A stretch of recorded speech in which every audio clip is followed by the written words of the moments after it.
အားလုံးပဲမင်္ဂလာပါဒီတစ်ပတ်မှာတော့အမကအမျိုးမျိုးအသုံးပြုလို့ရတဲ့ဒီပဝါထိုးနည်းလေးကိုထုတ်ပြသပေးမှာဖြစ်ပါတယ်နော်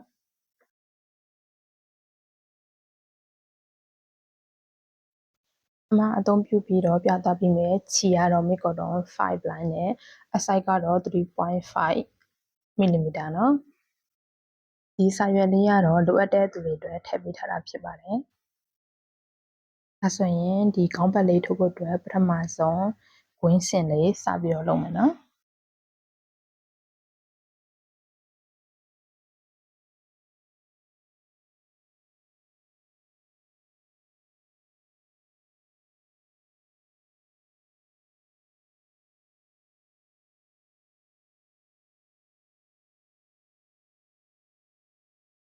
ဝင်းရှင်လေးရပြီဆိုလို့ရှိရင်ပထမဆုံးဖို့မီ၄ချက်ထိုးလိုက်မယ်နော်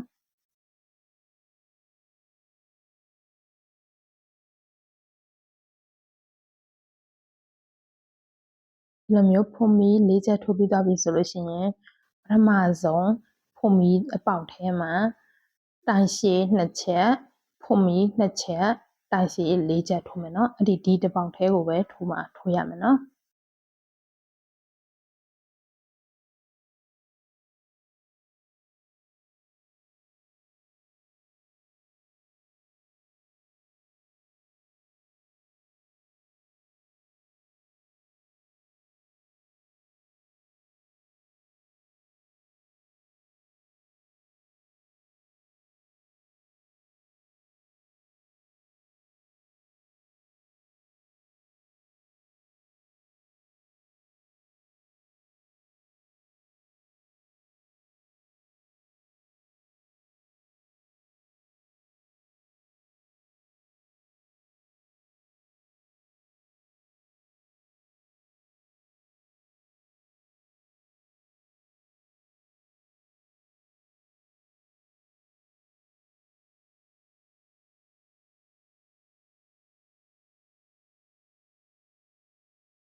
ထိုးပြီးသွားပြီဆိုလို့ရှိရင်အမတို့ဒီဒုတိယ line အတွက်ဖို့မီ၄ချက်တက်လိုက်မယ်နော်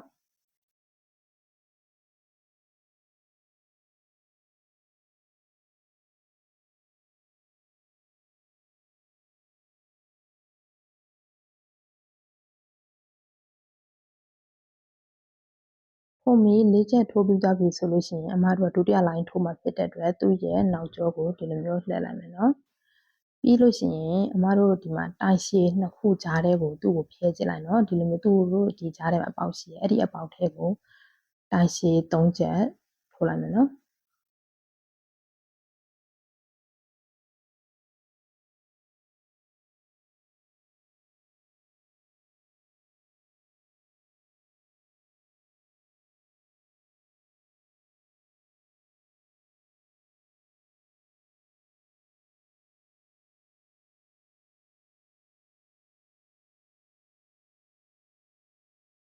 တိုင်ရှည်3ချက်ထိုးပြီးသွားပြီဆိုလို့ရှိရင်ဖို့မီတစ်ချက်တက်လိုက်မယ်နော်ဖို့မီတစ်ချက်ပြီးသွားရင်အမတို့ကဒီမှာနော်ဒီအလဲကောင်ဒီပေါက်ကြီးတဲ့ကိုတိုင်ရှည်3ချက်ဖို့မီ2ချက်တိုင်ရှည်3ချက်ထိုးမယ်နော်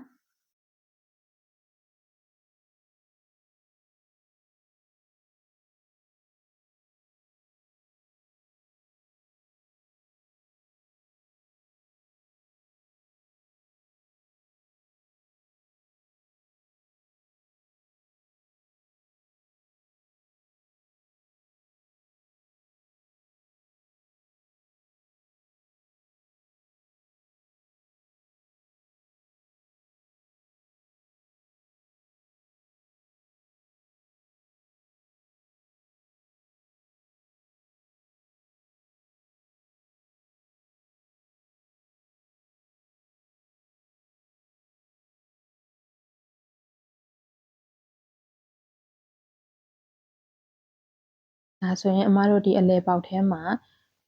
ထိုးပြီးသွားပြီဆိုလို့ရှိရင်ဖို့မီတစ်ချက်တက်လိုက်မယ်နော်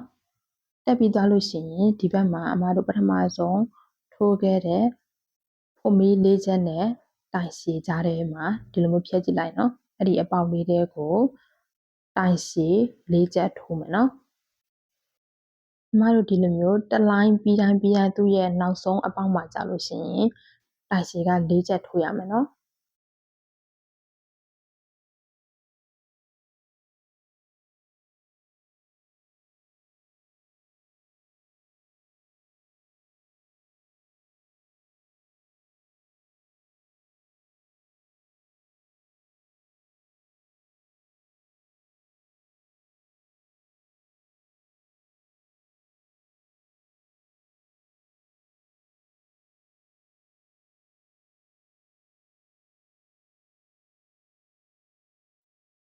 ဒါဆိုရင်အမတို့နှစ်လိုင်းထိုးပြီးသွားပြီเนาะ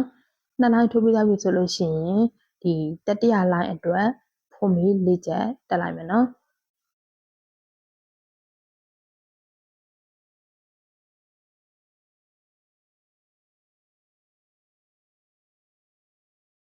ကျမတို့ကဒီလိုမျိုးတစ်လိုင်းပြီးတိုင်းမှာဒီလိုမျိုးနောက်ဖက်ကိုလှည့်ပြီးတော့ပြန်ထိုးရမယ်เนาะအဲဆိုရင်ဒီတတိယလိုင်းမှာလည်းဒုတိယလိုင်းပုံစံအတိုင်းပဲတိုင်ရှည်နှစ်ခုကြားတဲ့ကဒီအပေါက်ထဲကိုပဲတိုင်ရှည်၃ချက်ထိုးမယ်เนาะ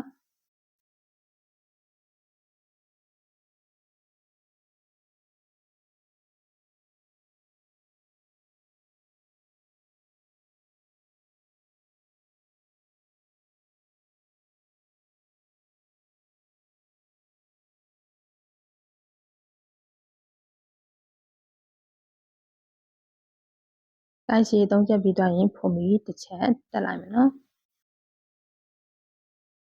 ဖို့မီတစ်ချက်တက်ပြီးသွားလို့ရှိရင်ဒီအလယ်ကဒီကြားထဲကအပေါက်ထဲကိုတိုင်ရှည်၃ချက်ထိုးမယ်เนาะ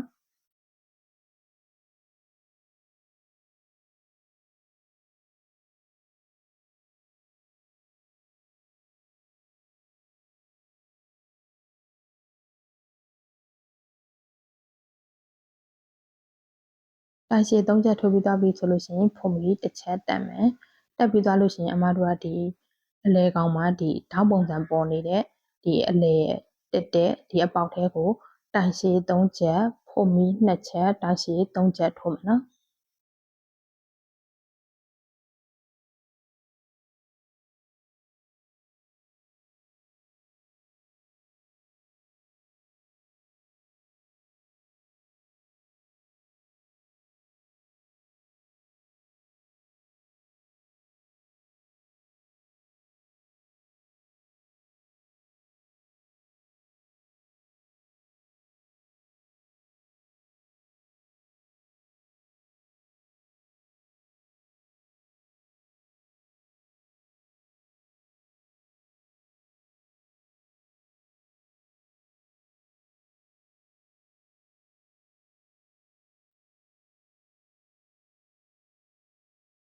ဒီအလယ်ပေါက်မှာထိုးပြီးသွားပြီဆိုလို့ရှိရင်ဖို့မီတစ်ချက်တက်မယ်နော်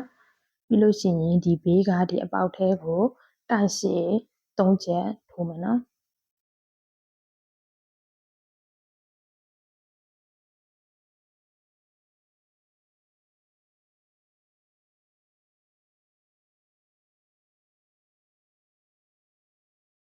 ပြီးရင်ဖို့မီ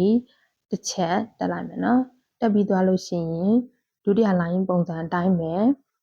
ဒီတတိယလိုင်းမှာလည်းဒီနောက်ဆုံးအပေါက်ထဲကိုတိုင်ရှည်၄ချက်ထိုးလိုက်မယ်နော်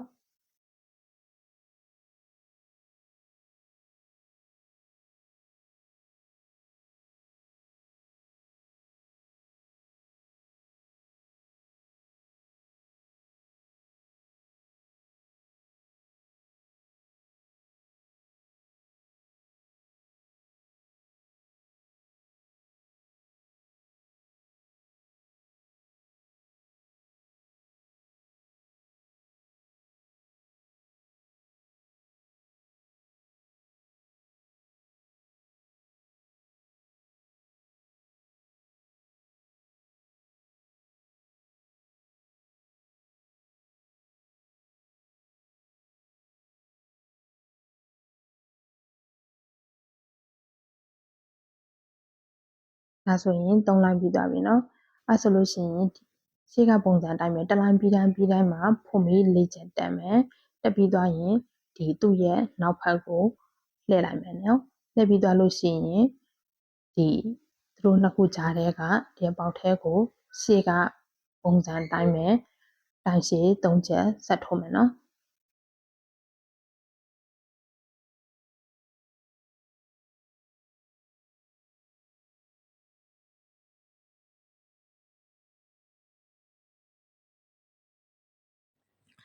ဒီသူ့ရဲ့ထိုးနည်းမှာမတူတဲ့နေရာ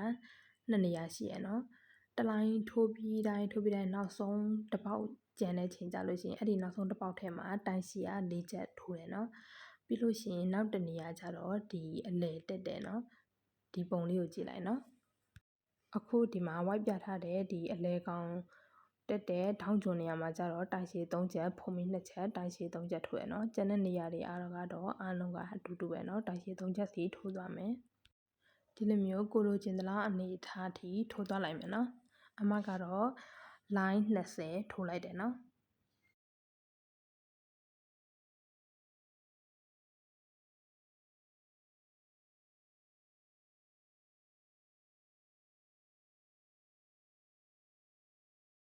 ဒါဆိုရင်ဖုံမီတစ်ချက်တက်ပြီးတော့ဒီကျိုးကိုဖြတ်ပလိုက်မယ်နော်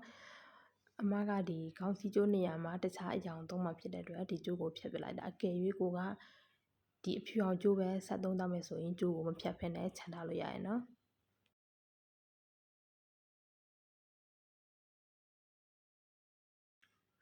ဒုတိယအဆင့်မှာတော့အမတို့တရွက်စထိုးမှာဖြစ်တယ်နော်အဲ့ဒီအတွက်အစိမ်းရောင်ခြေလေးနဲ့စပြီးတော့ဒီတိုက်ရှည်နှစ်ခုကြားထဲကနေစပြီးတော့ထိုးမယ်နော်ဒါဆိုရင်ပထမဆုံးဖွင့်ပြီးတစ်ချက်တက်လိုက်မယ်ပြီးလို့ရှိရင်ဒီအခုဒီထိုးခဲ့တဲ့အပေါက်ထဲမှာပဲတိုင်တိုးတစ်ချက်ထပ်ထိုးမယ်နော်ထိုးပြီးသွားတာနဲ့အမတို့ကဆက်ပြီးတော့ဖွင့်ပြီး၄ချက်ထိုးလိုက်မယ်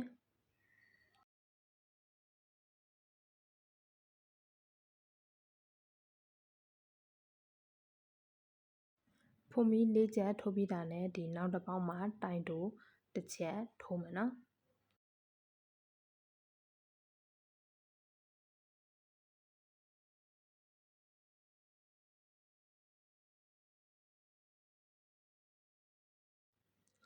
ဒါဆိုရင်အမတို့တစ်ခုပြီးသွားရင်နော်ဒီနောက်တစ်ပေါက်မှာလည်းရှေ့ကပုံစံအတိုင်းပဲဖွင့်ပြီး၄ချက်တက်မယ်ဖွင့်ပြီး၄ချက်တက်ပြီးတာနဲ့ဒီနောက်တစ်ပေါက်မှာတိုင်တိုထိုးမယ်အဲဒါဆိုတော့သူ့ရဲ့ပတ်တန်ကဖွင့်ပြီး၄ချက်တိုင်တိုတစ်ချက်ဖွင့်ပြီး၄ချက်တိုင်တိုတစ်ချက်အဲ့ဒီပတ်တန်ပုံစံတိုင်းပဲကျန်တဲ့အပေါက်တွေကိုလည်းအဆုံးထိရောက်အောင်ဆက်ပြီးတော့ထိုးသွားမယ်နော်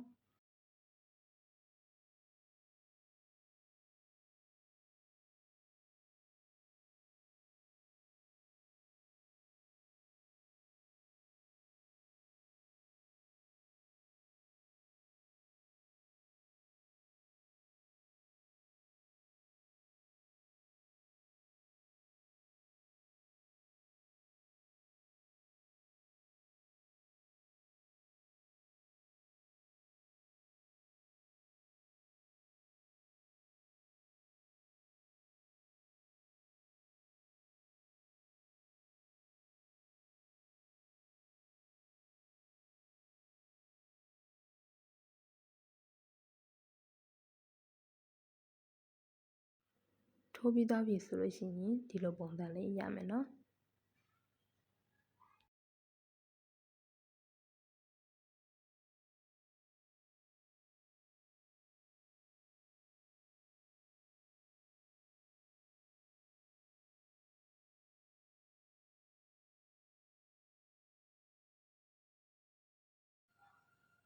ဒါဆိုရင်ဒုတိယလိုင်းထိုးမှဖြစ်တဲ့အတွက်နောက်ကိုဒီလိုမျိုးလှန်လိုက်မယ်နော်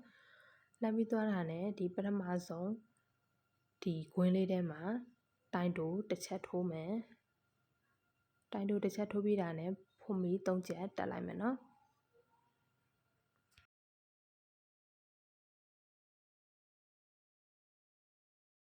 ဖွင့်ပြီး3ချက်ထိုးပြီးသွားတာနဲ့ဒီအစိမ်းရောင်ကွင်းလေးထဲမှာတိုင်ရှည်တစ်ချက်ဖွင့်ပြီးတစ်ချက်3ခါထိုးမယ်နော်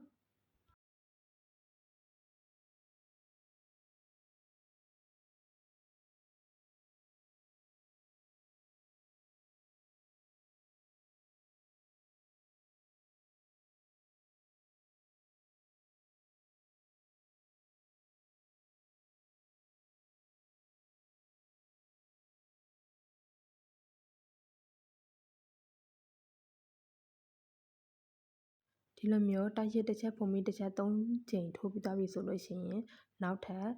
တိုက်ရှည်တစ်ချက်ထပ်ထိုးမယ်ထိုးပြီးတာနဲ့ဖွင့်ပြီး3ချက်ဆက်တက်မယ်တက်ပြီးတာနဲ့အခုထိုးခဲ့တဲ့ဒီအစိမ်းရောင်ကွင်းလေးထဲမှာပဲတိုင်တိုးတစ်ချက်ဆက်ထိုးမယ်နော်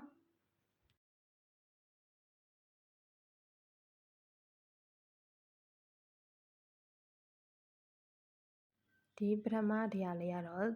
ပန်းပွင့်လေးထိုးဖို့အတွက်เนาะဒီနောက်တစ်ကွင်းမှာတော့အမတို့ကတရွက်စထိုးမယ်เนาะတရွက်ထိုးဖို့အတွက်ဆိုလို့ရှိရင်ပထမဆုံးဒီကွင်းထဲမှာတိုင်တိုးတစ်ချက်ထိုးလိုက်မယ်เนาะတိုင်တိုးတစ်ချက်ထိုးပြီးတာနဲ့ဖွင့်ပြီး9ချက်ဆက်ထိုးမယ်ဖွင့်ပြီး9ချက်ထိုးပြီးသွားပြီဆိုလို့ရှိရင်အမတို့ဒီဖွင့်ပြီးကိုနောက်ကနေရေလို့ရှိရင်၄ပေါင်းမြောက်မှာထိုးမယ်เนาะ၄ပေါင်းမြောက်မှာအမတို့ကထောင်းကျွန်းလေးစထိုးမယ်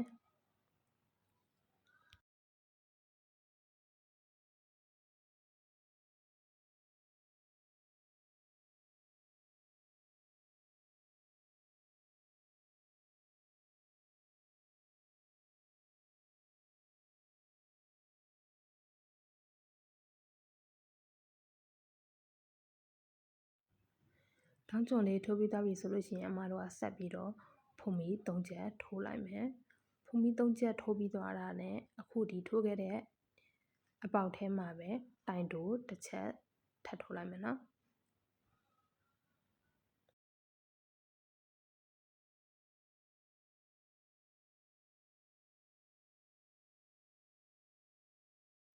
ဒီလိုမျိုးနှစ်ခုကိုတက်အုပ်စုဒါဆိုလို့ရှိရင်ဒီနောက်ကျန်တဲ့အပေါက်တွေကိုလည်းဒီလိုမျိုးပုံစံအတိုင်းပဲဆက်ပြီးတော့ထိုးသွားမယ်နော်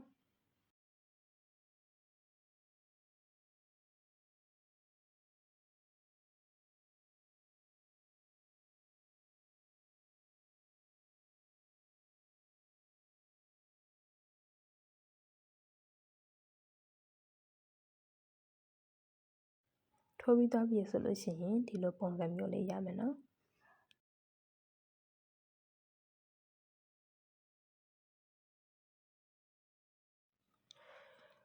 တရွက်ထိုးပြီးသွားပြီဆိုတော့ပန်းပွင့်စထိုးမယ်နော်အမတို့ကတိုင်လက်နဲ့ထိုးမှာဆိုတော့ပထမဆုံးဖွင့်ပြီး2ချက်တက်လိုက်မယ်တက်ပြီးသွားတာနဲ့အမတို့ဒီတိုင်ရှည်အစောကထိုးခဲ့တဲ့တိုင်ရှည်နဲ့ဖွင့်ပြီး3ချက်ကြားတဲ့ကဒီအပေါက်ထဲကို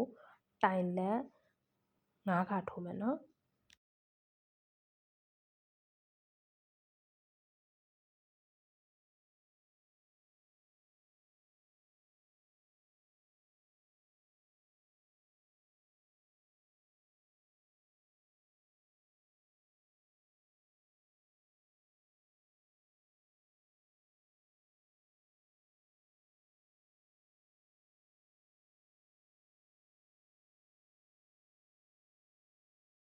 တိုင်လက်5ချိန်ပြည့်ပြီဆိုလို့ရှိရင်အမတို့ဒီအပေါ်မှာရှိတဲ့ဂွင်းတွေအကုန်လုံးတစ်ခါတည်း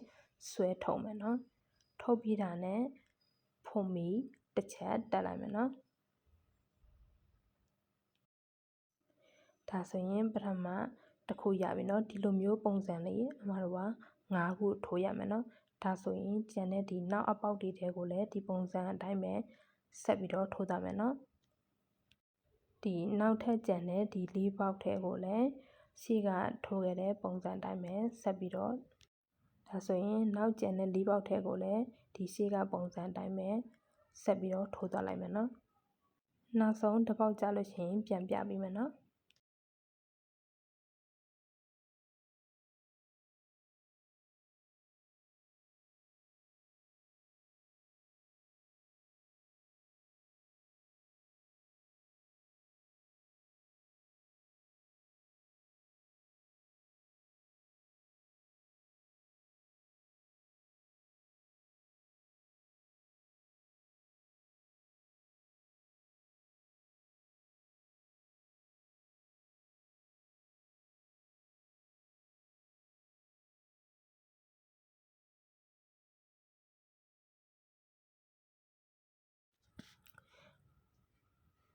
ဒါဆိုရင်အမတို့အခုထိုးလာလိုက်တာနောက်ဆုံးတစ်ပေါက်ရပြီနော်အမတို့က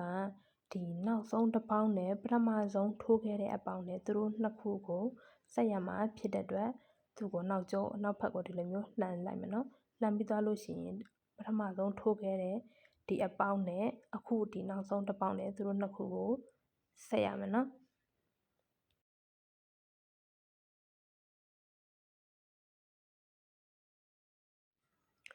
ဒီလိုမျိုးလေးနော်အပြင်ဘက်ကနေပြီးတော့ခြီလေးကိုဆွဲယူပြီးဒီဘက်အပေါက်ကိုဆွဲထုတ်လာမယ်နော်ထုတ်လာပြီးပြီဆိုမှဒီအပေါ်မှာရှိတဲ့ခွင်အားလုံးကိုတစ်ကြိမ်တည်းနဲ့အကုန်လုံးဆွဲထုတ်လိုက်မယ်နော်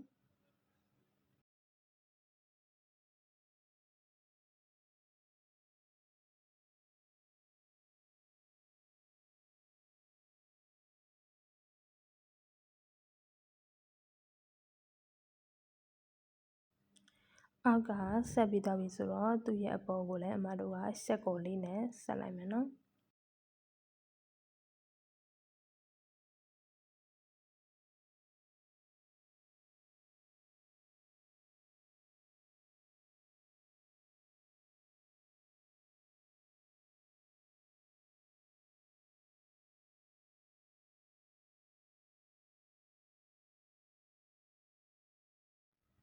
ပြီးရင်ဖုံမီနှစ်ချက်တက်လိုက်မယ်နော်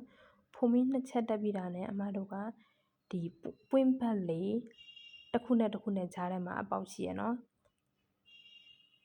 ဒီလိုမျိုးသူတို့နှစ်ခုကြားထဲကိုဒီလိုမျိုးလေးဖြဲလိုက်မယ်နော်သူတို့ရဲ့ဒီနှစ်ခုကြားထဲကိုအမတို့ကတိုင်စီတစ်ချက်အရင်ထိုးလိုက်မယ်နော်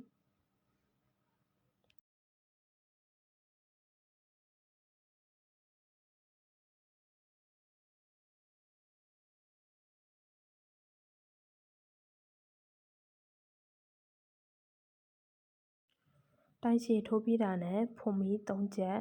ဆက်ပြီးတော့ထိုးလိုက်မယ်နော်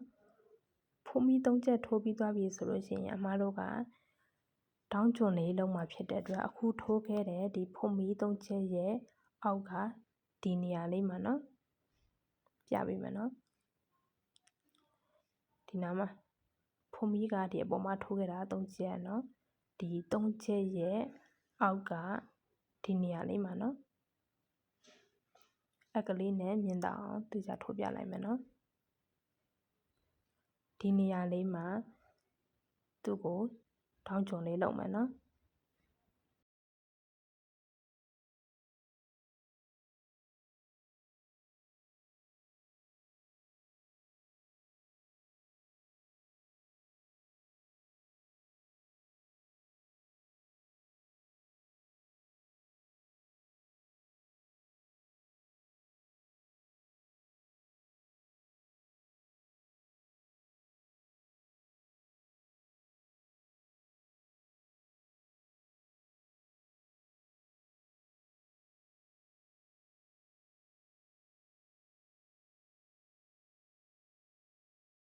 ဒါဆိုရင်အမတို့တစ်ခုပြီးသွားရင်နော်အမတို့ကဒီလိုမျိုးဒီကြားထဲကဒီအပေါက်လေးတွေကိုအခုပုံစံတိုင်းနှစ်ကြိမ်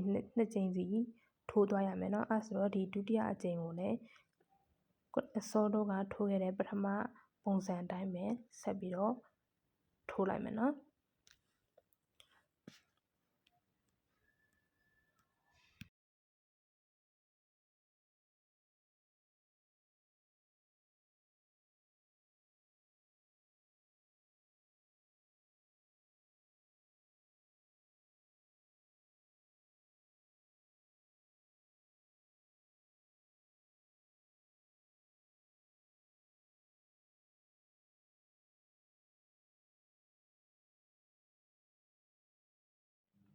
ဒါဆိုလို့ရှိရင်အမတို့ပထမတစ်ခုပြီးသွားရင်နော်နောက်ကျန်တဲ့၄ခုကိုလည်းအခုပုံစံတိုင်းဆက်ထိုးသွားမယ်နော်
ဒါကထိုးပြီးသွားတဲ့ပုံစံလေးနော်ထိုးပြီးသွားပြီဆိုလို့ရှိရင်နောက်ဆုံးမှာအမတို့ကသူ့ကို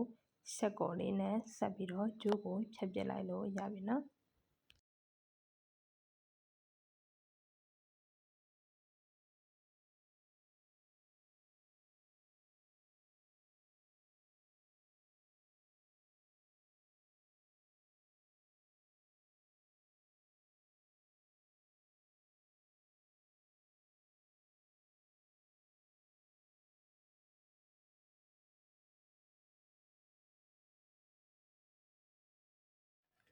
ဒီပန်းလေးကထိုးပြီးသွားပြီဆိုလို့ရှိရင်အရန်ကိုဖောက်ကြွကြွလေးနဲ့အရန်ကိုဖောက်ဖောက်ကြွကြွလေးအမတို့ကပန်းပွင့်တပွင့်တစ်ရွက်တစ်ရွက်ထိုးမှာဖြစ်တဲ့အတွက်3000ကျွန်းနေရာမှာပန်းပွင့်ထိုးစရာမလိုဘူးเนาะအခုအမတို့ဒီမှာเนาะမြားနဲ့ပြထားတဲ့အဲ့ဒီနေရာမှာပဲပန်းပွင့်ထိုးရမယ်เนาะဒါဆိုရင်အမတို့ပန်းပွင့်လေးတွေအားလုံးထိုးပြီးသွားပြီเนาะ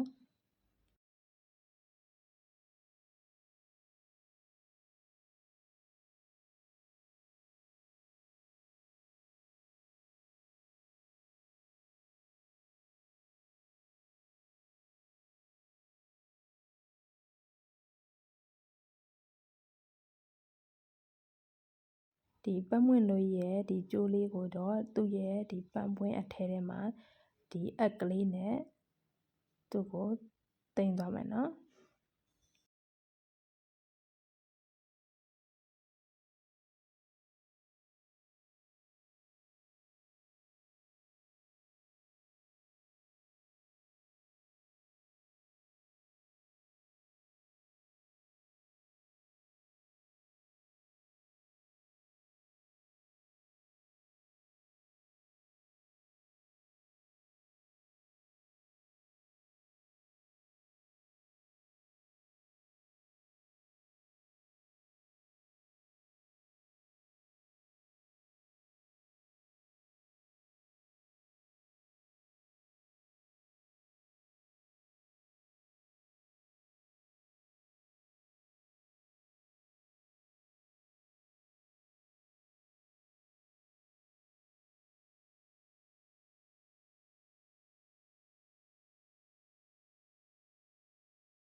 ဒါဆိုရင်အမတို့ကနောက်တစ်ဆင့်အနေနဲ့ဒီအနားလေးကိုတိုင်တိုလေးနဲ့ကွတ်သွားလိုက်မယ်နော်ဒီလိုမျိုးအပေါက်တစ်ပေါက်ကိုတိုင်တိုနှစ်ချက်စီ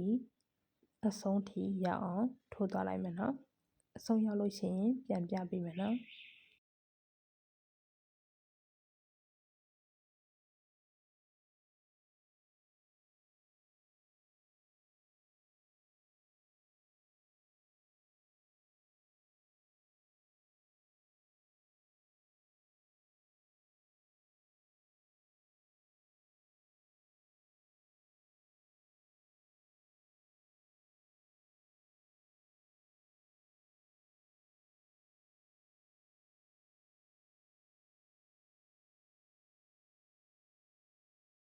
အနားကုတ်ပြီးသွားပြီဆိုလို့ရှိရင်အမတို့ကျိုးအတွက်ဒီဖုံမီးကိုကိုလိုချင်တဲ့လောက်အရှိအနေထားထိထိုးသွားလိုက်မယ်နော်အမကတော့အချက်ရည်50ထိုးလိုက်မယ်နောက်ပြီးတော့2ရက်တိုင်ရှည်ထိုးမှဖြစ်တဲ့အတွက်4ချက်ပို့ပြီးထိုးတယ်ဆိုတော့အလုံးပေါင်း50နဲ့4ချက်ထိုးလိုက်မယ်နော်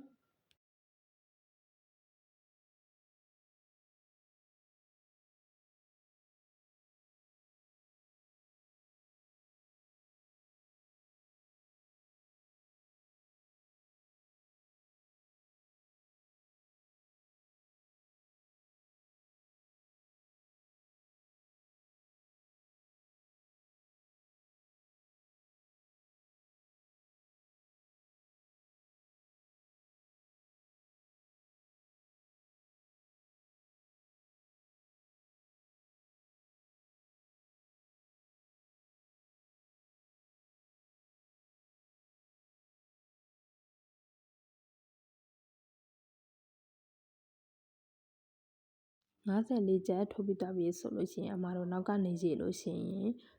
ဖုံမီ5ချက်မြောက်မှာ2ရက်တိုင်ရှိတစ်ချက်အရင်စပြီးတော့ထိုးလိုက်မယ်နော်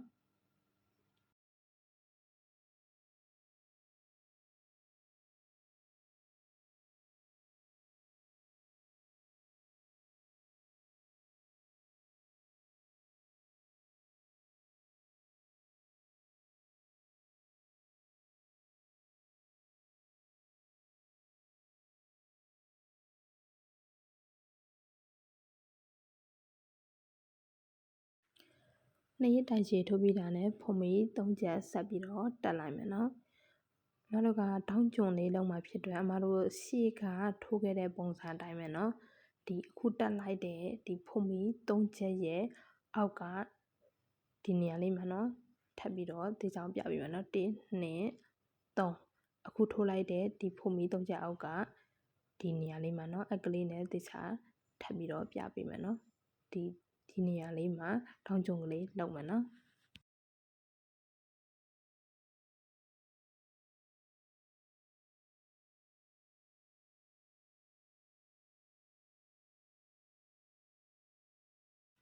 ဒီလိုမျိုးတောင်းကျုံကလေးလုပ်ပြီးသားပြီဆိုလို့ရှိရင်အမတို့ဖုံမီ4ချက်ဆက်ပြီးတော့ထိုးလိုက်မယ်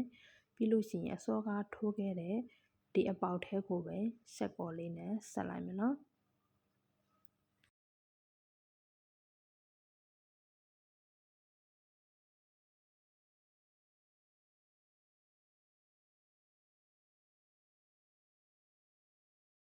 ဒါဆိုရင်ဒီ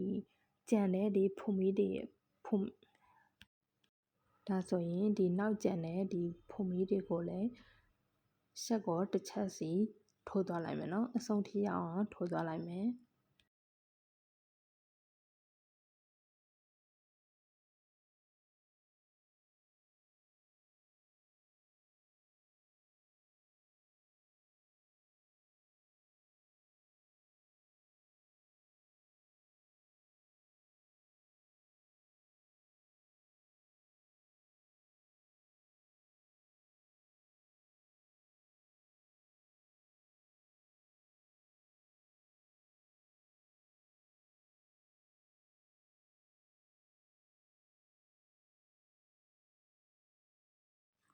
ထိုးပြီးသွားပြီဆိုလို့ရှိရင်ဒီလိုပုံစံလေးရမယ်နော်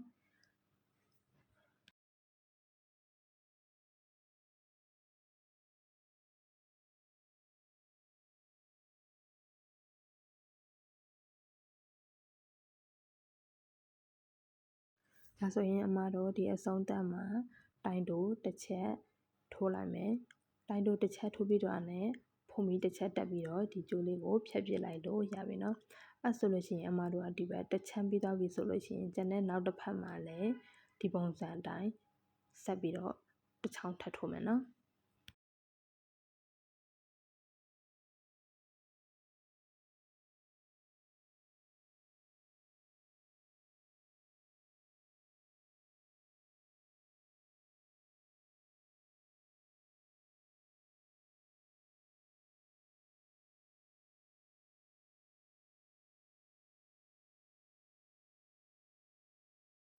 အခုဆိုရင်အမတို့လိုချင်တဲ့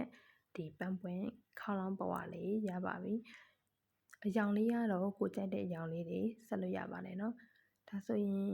အခုအမတင်ပေးခဲ့တဲ့ဒီဗီဒီယိုထဲမှာမရှင်းတဲ့နေရာများရှိခဲ့လို့ရှိရင်လည်း comment မှာရေးခဲ့ပေးလို့ရပါတယ်အားလုံးကိုကျေးဇူးတင်ပါတယ်တက်တာပါဒါဆိုရင်နောက်တစ်ပတ်ကြာမှပြန်တွေ့ကြမယ်เนาะ